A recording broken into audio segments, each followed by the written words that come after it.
Hey y'all, welcome to Nat and Grace Revelations. This is Tarot Tia. This is a reading for the collective, may or may not resonate. I do offer personal readings. The link to the site is in the description. The letter M is here.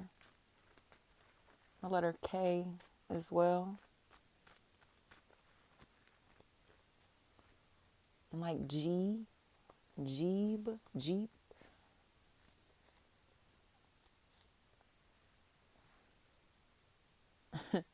Runnin by 21 Savage is the song that's playing. There are people from the past that want to come back around. They want to come back around. They want to have fun. They want to kick it. They want to party. They want to be cool. They want to be friends. But it seems like it's after being disloyal for fun, for entertainment. Like they were having fun being disloyal and immature. And now Ben, Ban, Bean, Bon, Bone, Boom, they were having fun being childish, being disloyal. And now they're like self-reflecting about their actions and how disloyal they've been, and they're disappointed in themselves.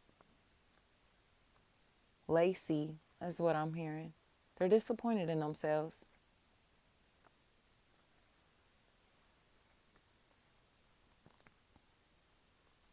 But I think it's more because they know like a chapter of their life closed because of this disloyalty, or because of like their fake friends or family members. Like they're associates. They're really disloyal.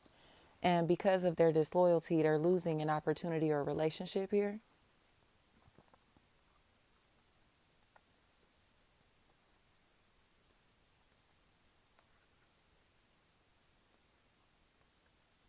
And someone is deciding to set up boundaries.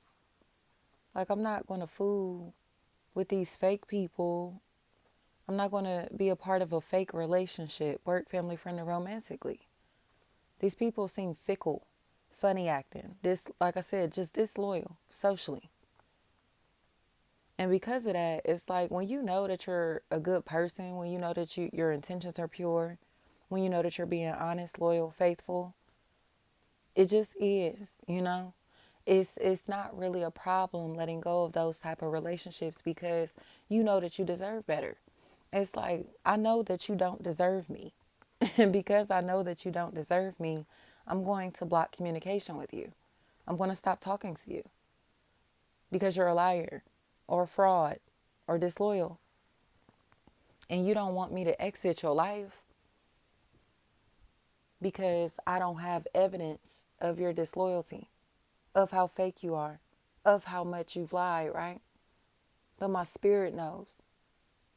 So I'm not going to allow you to cheat, be fake, disloyal behind my back and still pretend to be a good person like I am. Because God has let me know exactly who you are for real. You get what I'm saying? Mari is what I'm hearing. It's like I'm not going to continue to be your friend, hang with you, be connected to you, be in a relationship with you, because I know you're disloyal. I know how fake you are.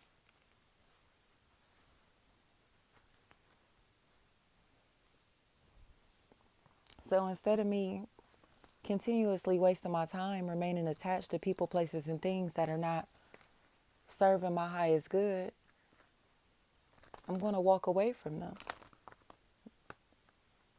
But again, it's almost like the person who knows that they're going to continue to be disloyal, fake,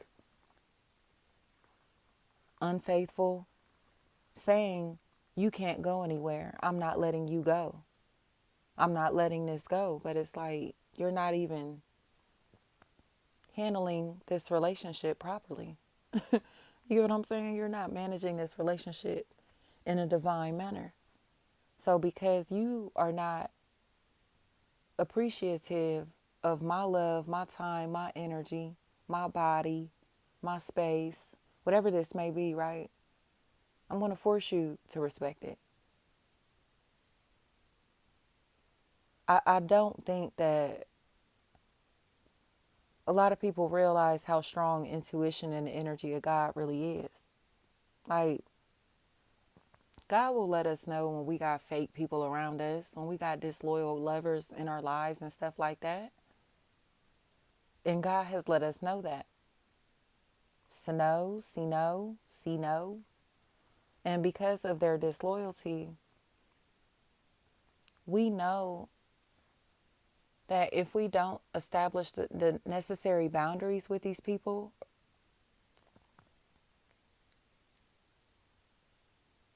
that it will only come with destruction.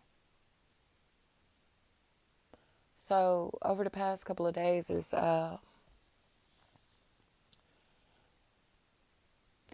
walls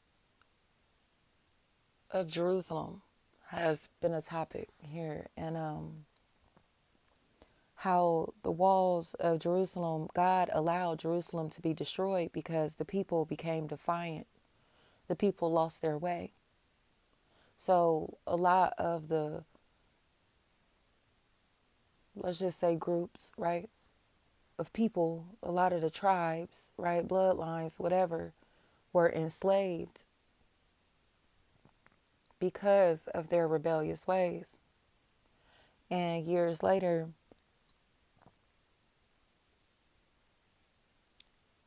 a king was appointed. And this king himself went through life experiences, witnessing miracles in another's life that allow him to submit to the energy of God, allow him to give up his lifestyle, give up his ways, to commit to God, submit to God. And so he pretty much was called to recruit everyone who was willing to submit to God again to rebuild Jerusalem. And but that was the requirement to be able to live in Jerusalem again, was you have to submit to the Most High. So they eventually, just fast forward, eventually get Jerusalem rebuilt. Eventually everybody has their own homes.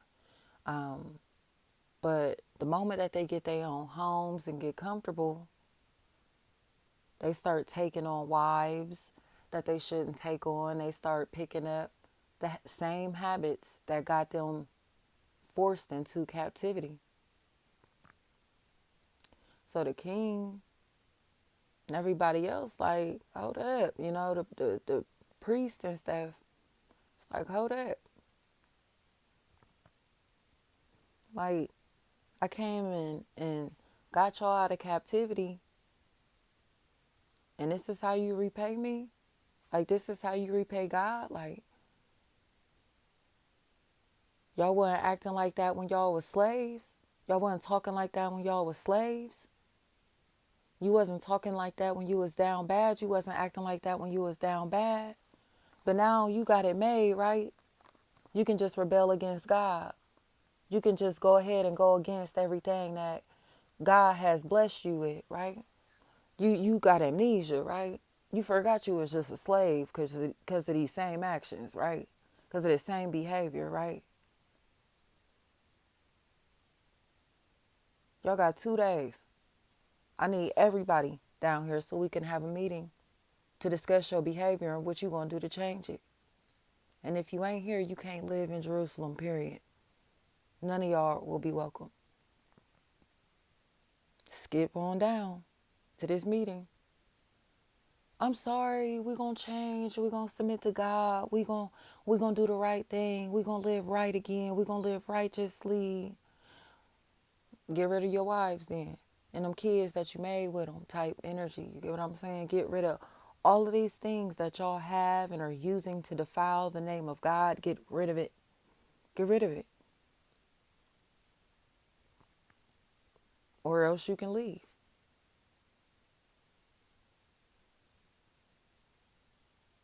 That's what's happening here on a spiritual level. These people cannot come into Jerusalem. They cannot live in Jerusalem because they have taken up wives, okay, relationships, work, family, friend, or romantically, that are ungodly. They aren't welcomed around us because the company that they keep is ungodly. The things that they do are ungodly. The people, you get what I'm saying, that they're influenced by are ungodly. Faring is what I'm hearing. They're not welcomed into our lives because God said so. And what I thought was one of like the dopest parts, or I don't want to say dopest, but like an interesting part about this story is that there's a king that comes and wants to help build Jerusalem. And he's told no. God didn't call for you and your people to come build this city. And he got salty. It's like it just wasn't in his calling. You get what I'm saying? Like God didn't, this was already written. What was supposed to be done and how this was supposed to be done, who was supposed to be a part of it, the bloodlines that were supposed to be a part of it. This is all already written. God said, you get what I'm saying? So this king and his bloodline, his people weren't allowed to partake in building Jerusalem because they weren't God's chosen. They weren't selected by God. So the king gets salty and he tried to stop them from rebuilding Jerusalem. Like hating on them. You know what I mean? Sneak dissing. And he hold them up for a little bit, but they still eventually get their mission done. And I think this is where people have to realize that they don't fit. They just don't fit. But again, it's because of the company that they keep, the activities that they partake in, the lifestyles that they're choosing to live, the things that they chose to do behind our backs and stuff. And it's demonic. It's all demonic. Stephanie's is what I'm hearing. And Tiff.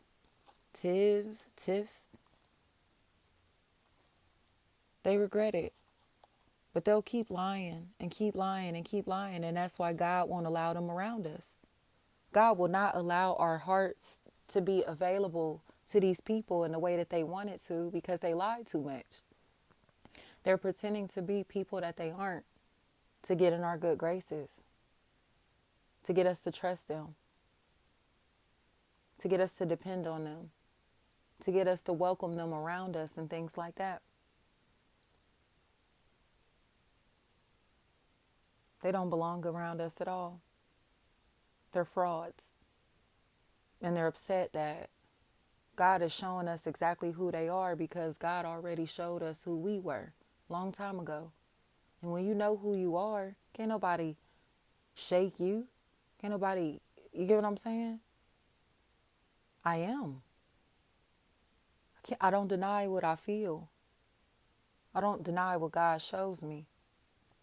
I just accept it for what it is.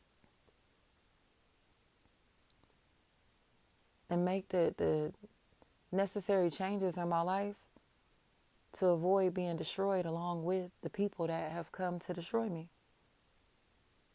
It's like if God warned you, like Noah, right? God warned you, hey, it's about to flood. Get your family together. Start getting yourselves ready. Build this ark. I don't care who thinks it's funny. My ark is built. And the thing is, it's about to rain for 40 days and 40 nights. And everybody that's been mocking those that have built their arks, their fortresses, their Jerusalems, will be on the outside, wondering why they're still in captivity, wondering why they're drowning, wondering why their bloodlines are being wiped out, wondering why God is destroying them, wondering why God is killing them, wondering why they're facing God's wrath, wondering why they will no longer exist. It's because they're destructive and they're not living righteously. They're mocking the righteous.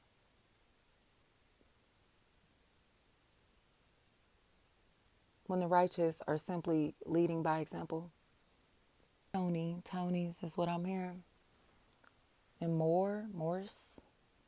So at this point,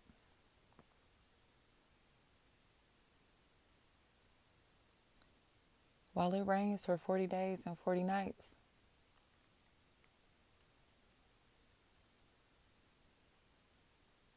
the energy of God will surround us because we listen.